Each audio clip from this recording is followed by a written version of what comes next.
Halo teman-teman semua, apa kabar kalian hari ini? Semoga sehat, rezekinya lancar, dan tetap semangat walaupun dunia sedang tidak baik-baik saja. Ya, di video ini gue pengen ngajak kalian ngobrol. Obrolan yang mungkin nggak terlalu viral, tapi penting banget buat kita pikirin bareng. Ya, soal kehidupan di desa, soal ekonomi yang makin susah, dan soal kenyataan pahit yang banyak orang alami. Bahwa cari kerja sekarang makin sulit. Bahkan buat makan saja banyak orang harus mikir berkali-kali. Ya, tapi kenapa bisa begini? Kenapa makin ke sini hidup terasa makin berat? Apakah semua ini salah pemerintah atau salah sistem? Atau ada hal yang perlu kita sadari sendiri sebagai masyarakat? Ya, yuk kita bahas bareng-bareng.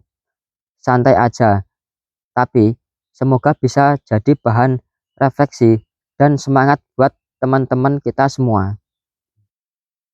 Oke, masuk ke bagian pertama. Kenapa ekonomi sekarang terasa sulit? Ya, jadi pertama-tama kita harus jujur. Sekarang ini biaya hidup naik luar biasa. Bensin naik, beras mahal, sayur mayur naik, listrik dan air nambah. Bahkan yang tadinya 50.000 cukup buat belanja harian, sekarang malah jadi 100.000.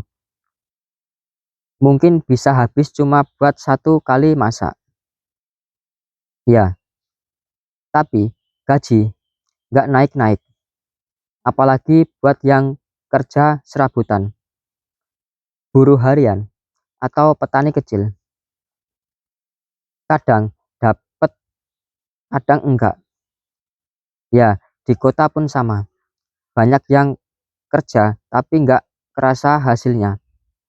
Karena semua langsung habis buat kebutuhan desa.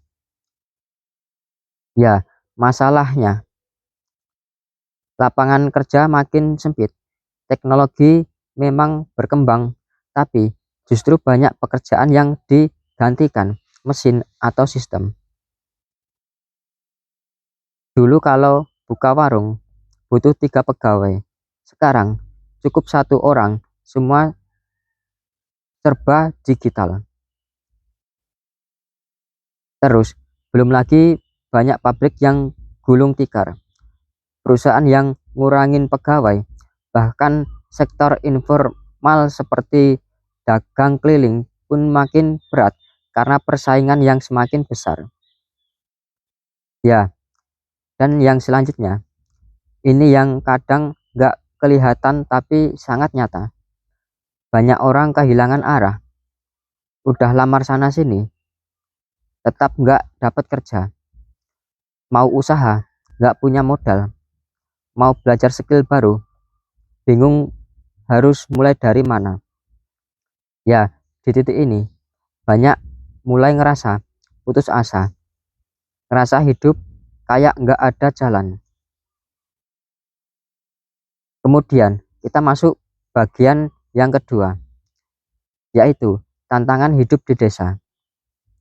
Ya, sekarang kita bahas dari sisi kehidupan di desa. Ya, gue sendiri lahir dan besar di desa, jadi tahu betul rasanya. Satu sisi, hidup di desa itu punya ketenangan yang luar biasa. Udara segar, jauh dari kemacetan, biaya hidup lebih rendah dibandingkan di kota.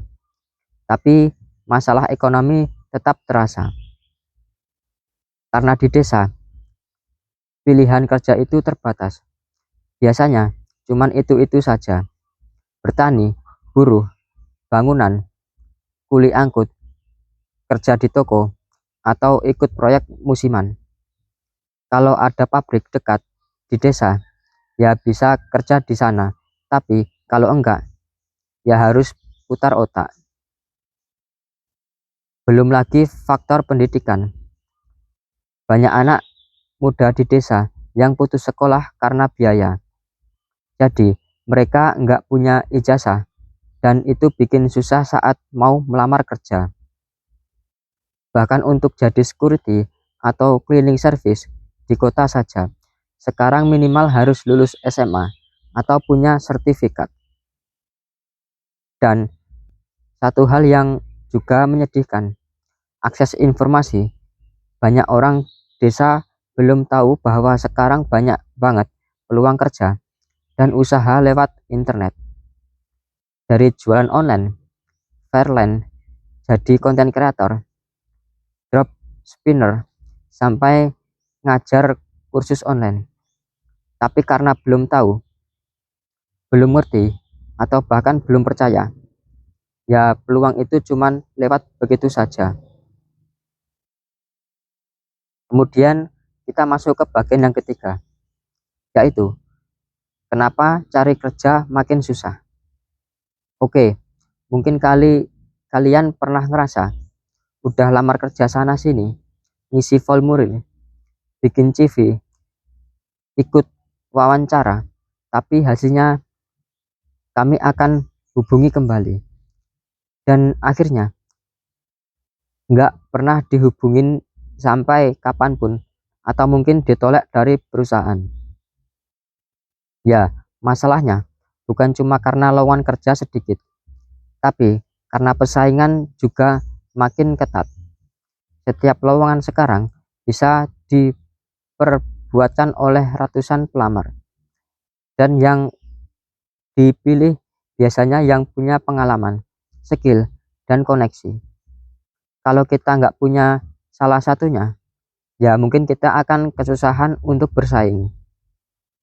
Apalagi kalau tinggal di desa, yang buat ke kota aja butuh ongkos, belum tentu keterima, tapi udah keluar uang buat transport, fotokopi berkas, dan kadang untuk ngekos atau nginep. Lalu muncul pertanyaan besar, kenapa cari kerja makin susah? Ya, karena zaman sudah berubah.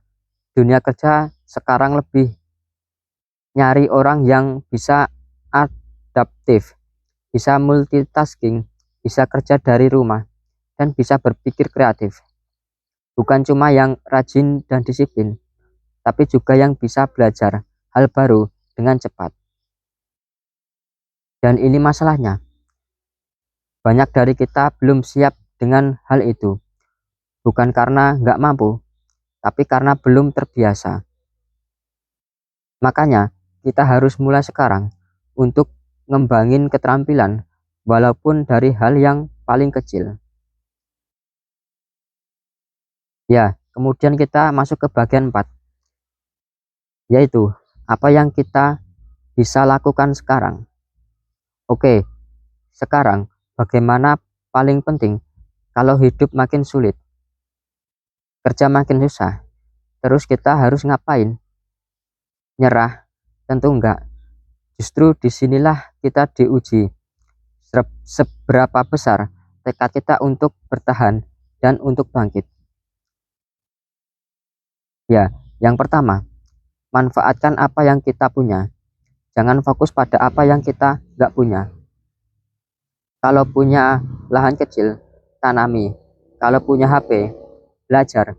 Kalau punya waktu luang, gunakan untuk riset atau nyoba usaha kecil-kecilan. Sekarang banyak banget peluang tanpa modal besar. Misalnya jadi reseller, dropshipper, jualan makanan ringan buat sendiri, buka jasa antar jemput, atau bantuin orang bikin akun online shop. Modal utama cuman satu, yaitu mau nyoba. Ya, yang kedua, belajar skill baru. Jadi nggak harus kursus mahal. Di YouTube banyak banget tutorial gratis. Belajar ngedit video, bikin desain, nulis artikel, jadi admin sosial media, atau bikin konten. Mulai dari hobi dulu. Dari sana kita bisa kembangin jadi penghasilan. Yang ketiga, bangun koneksi. Ya, gabung ke komunitas, baik offline maupun online. Misalnya, komunitas petani, UMKM, pengrajin, sampai grup Facebook tentang peluang kerja. Dari sana kita bisa ketemu orang-orang yang punya pengalaman, bahkan bisa saling membantu. Dan yang paling penting, jangan malu memulai dari bawah.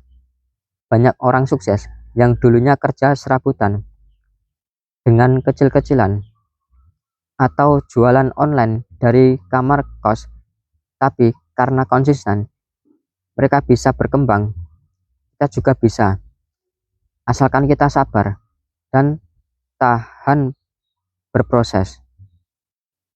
Ya, selanjutnya kita masuk ke bagian kelima, yaitu pesan motivasi untuk warga desa. Ya, buat kalian yang nonton video ini dari desa, entah dari Jawa, Sumatera, Kalimantan, Sulawesi, atau Papua, gue pengen bilang kalian itu luar biasa. Mungkin hidup kalian gak semudah orang kota, tapi kalian punya daya juang, punya kejujuran, dan punya ketulusan. Dan itu gak semua orang punya. Jangan pernah malu karena tinggal di desa. Jangan merasa rendah diri. Justru desa itu masa depan. Sekarang orang kota banyak yang balik ke desa karena sadar hidup yang damai, tenang, dan seimbang itu justru ada di desa. Yang penting kita harus belajar, jangan berhenti mencoba. Kalau gagal, bangun lagi. Kalau jatuh, berdiri lagi. Karena yang bisa menyelamatkan hidup kita bukan siapa-siapa, tapi diri kita sendiri dengan izin Tuhan yang Maha Kuasa. Ya, teman-teman, makasih banget sudah menonton video ini sampai selesai. Gue tahu mungkin kalian lagi capek, lagi bingung, atau bahkan lagi kehilangan arah. Tapi percayalah, hidup ini siklus, kadang di atas, kadang di bawah. Dan selama kita masih bernapas, masih ada harapan. Jangan pernah remehkan kekuatan belajar dan konsistensi. Karena dari hal kecil yang kita lakukan terus-menerus, bisa jadi sesuatu yang besar.